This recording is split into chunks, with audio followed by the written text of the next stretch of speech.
The mysterious world blackout of 2029 led to decades of chaos and anarchy. The old nations disappeared. A multitude of microstates emerged, with their own orders and culture. They are called tribes. We meet a girl named Liv from the Arigini tribe. She tells us that for a long time, the girl's family lived quietly in harmony with nature. The tribe was away from the outside world, and it seemed to the inhabitants that the forest could save them. They thought they would live forever, but that turned out to be a mistake. The tribes are engaged in a merciless struggle for power over Europe. Liv's roommates are caught in the middle of the fighting. The girl does not know where her relatives are, because the tribe is destroyed. Now, the main task becomes to find her family. Liv and her brothers, named Keanu and Ilia, go out hunting, in the forest territories. The girl ties up her prey's legs, and prepares to return to the tribe. At this point, the company begins to hear strange noises, and they stop. It turns out their fault. It becomes a service plane that crashes in the northern part of the forest. Liv asks the brothers not to tell what happened, so as not to frighten the inhabitants. They take their loot and return to the tribe.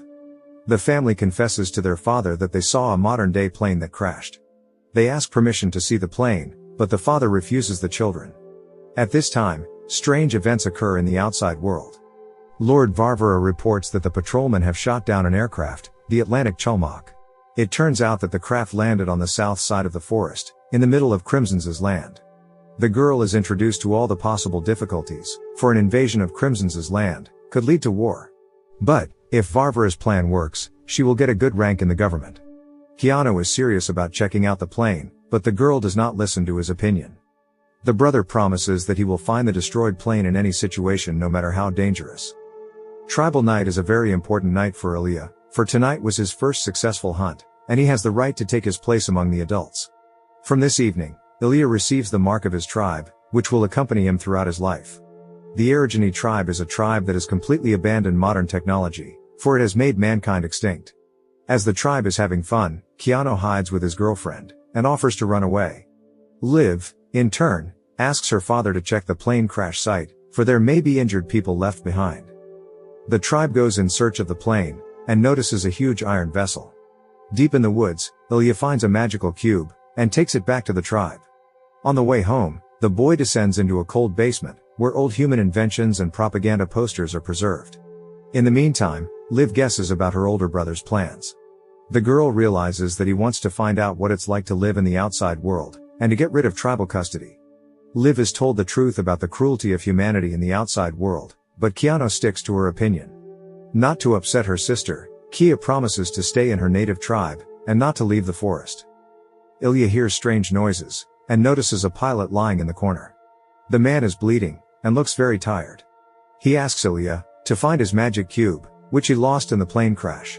The guy offers medicine, but the pilot asks him to keep quiet about finding it. The tribal leaders continue their search for the pilot, and find the emptied building. Armed, the men enter to check out the situation. In the meantime, Ilia returns home. The boy hides the magic cube in a basket, for he understands the importance of the device. He is greeted by Liv, who is angry about her long absence from the tribe. His sister picks up a backpack filled with medicine, and guesses at the pilot's successful search. In the meantime, the tribe's leaders walk through bloody rooms. As they enter the central doors, they find an entire area of the murdered crew. They learn that the murders are the work of the Ravens, who were looking for the pilot.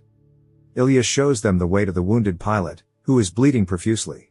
Liv offers to make a stretcher, and take the man to the tribe, for without surgery, he will die. The tribesmen are shocked by the discovery, but save the pilot. Ilia decides to give the magic cube to the man, and learns that it is a message to his people. The pilot explains that something dangerous is moving into the tribes, and he must return home. He must return the cube, and warn of the danger. Ilia tries to find out information about the end of the old world, but the pilot only asks for his help, and promises that he will reveal all the secrets to the boy. Jacob returns to the tribe, and announces that a tribe of ravens are walking nearby, dangerous people who are looking for the pilot. The tribe arms themselves, and prepares to defend themselves. Moments later, Arigini hears screams coming from the street. Jacob reassures the children, and repeats that the tribe is one with nature. The people of the Arigini, born near a beautiful lake, living in pure forests, are always charged to win. The tribal leaders go outside to discuss the way forward. The ravens have probably already found the central entrance, and approach the tribe. Jacob asks the ravens to dispense with war and bloodshed. He suggests that the tribe take the pilot right away, and that there be no conflict.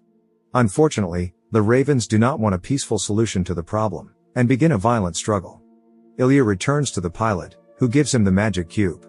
The man completely sets the cube on Ilia, and asks him to leave the tribe as soon as possible. The magical cube should lead the boy in the right direction, and protect him from danger. After running for a few yards, the family orders Ilia to flee to Little Prague as soon as possible, for they are to stay for the war. A brutal bloodbath begins between the people of Erigeny and the ravens. Keanu and Liv are the strongest opponents, while Ilia hides in the woods. The ravens notice a magic cube in the boy's hands, and intend to take it. Varvara hits Jacob with the hilt of her sword and he loses consciousness. The surviving warriors are taken prisoner. The Crow leaders try to find out where Ilia is hiding, in whose hands an important artifact has been spotted. Varvara kills one of the captives, and tries to get information from Keanu. The frightened guy says he knows nothing. Afterward, one of the tribe's ringleaders confesses that the cube is stuck deep in his ass. For bravery, the man's genitals are cut open and he is killed. Later, all prisoners are taken to the Crimson's tribe. The wounded Liv regains consciousness while under the bridges of Little Prague. A girl bandages a wound that is oozing blood. It turns out that Liv was near the building in which the pilot was found. She goes out into the square of the dead warriors, and she hears the voices of the ravens. Armed with a crossbow, Liv hides in the woods. Crimson's team, trying to find a magical cube that allows them to know the future. Liv hears Veronica's voice, and sends an arrow to her back. He then threatens her with a knife and forces her to confess where the family is.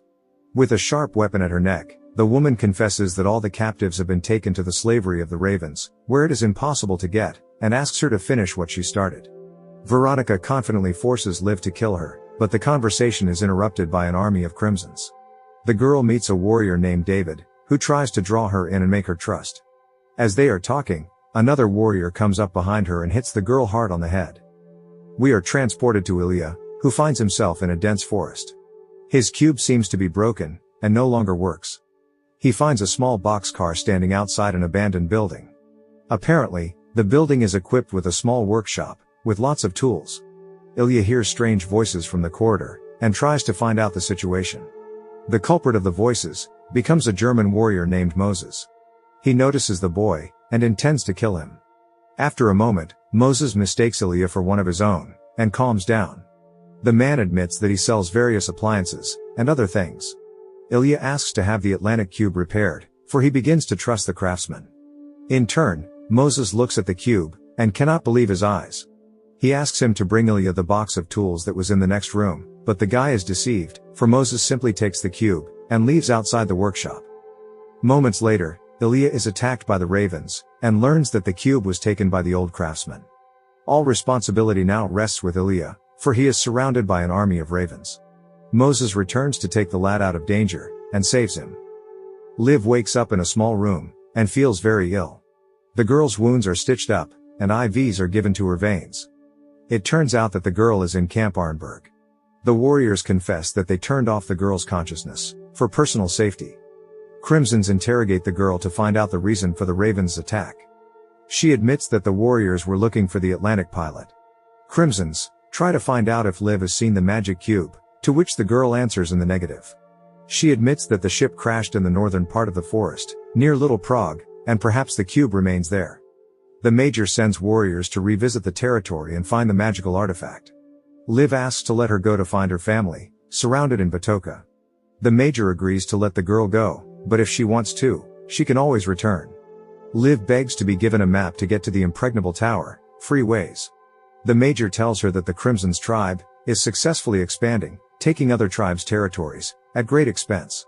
He promises to leave a place for Liv, if she shows a desire to stay in the tribe.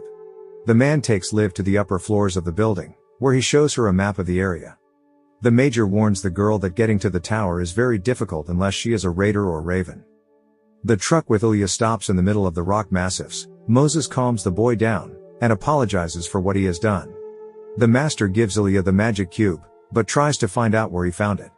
Moses talks the boy into selling the magic cube for a huge sum of money, but the boy refuses the offer, making the master very angry. He throws him out of the car and sends him off to find his own way to liberation. Afterwards, Moses gives the lad hints that he will not be killed by enemy tribes. After a little deliberation, Ilia agrees to sell the cube, but only after the artifact is fully repaired. He thanks the man for saving him, and the boys set off to see the important man who can fix the magical cube. Liv persuades the Crimsons to have a little talk with the prisoner to get some important information. At first, the Major ponders for a long time, but realizes that Liv is serious about saving the family. It turns out that the Ravens deliberately forced themselves to be killed so as not to remain prisoners. The girl behaved wisely, and did not kill Veronica, which helped the Crimsons greatly. The Major takes Liv to the prisoner, and leaves the girls for 10 minutes. She wonders what the reason was for killing innocent people in Little Prague, and hears again about an important artifact. Veronica tells her that all the slaves are taken to work in a factory, where they are kept for no more than 3 months. The hard work and chemicals exhaust the body, and people die quickly. After death, their bodies are fed to pigs, which is exactly what they do to the Aragani slaves. Liv promises that she can release Raven if she takes her to Bratok. At this time, the prisoners are launched into the factory. Jacob tries to calm his son, and asks him not to surrender, for they will get out of captivity. The ringleaders give the captives their old clothes and send them to work. At this time, Liv admits that she has made a deal with Veronica, and she is beginning to trust her a little. Raven promises to say more if she agrees to release the captive. The girl promises the Major to get all the information she needs, and to lead the troops into Bratok to release her men. Ilia rubs her captive's mark on her arm, for she misses her family greatly. This mark unites the Aragani family, and protects them from all calamities.